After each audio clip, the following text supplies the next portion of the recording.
Jopur mag oduma kod kothe mamoko geno keyo manok e puro mar opon kalore kod chieng' ma orieny alanda kendo ketho kothe mathoth ma oyangi kod Director e migao mar pur e kaonti ma Migori Peter Guto mabiro kwayo jopur mondo one ni cham mane giyudo e keyo ma okalo kata chere koro ok giuso duto. Guto wacho ni kaonti ma Migori dek bedo kod nok mar oduma kendo mantiere matin sani nyaka koro jopur tigo e yo makare. Bende okwayo jogo ma sani uso bando manumu mondo owe bando otuo mondo giyud chiemo ma ginyalo chamo e kinde manyime.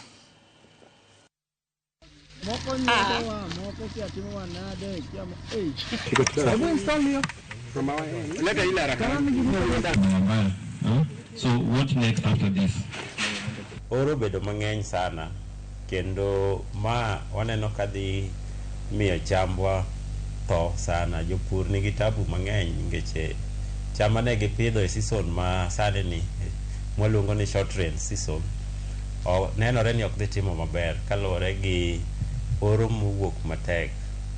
Koro mae watemo puonjo jopur kendo watemo jiwogi ni cham ma in godo mane ikayo e season mokalo cha miluongo ni long range kik warikni usogi. Ka in gi cham moro matin titem kano nikech waneno ka samoro yuto mar season ni ok dhi bedo makare, oro nitie mang'eny. To watemo ga mondo jopur mondo ti gi kothe manyalo jiwore kata weather rach.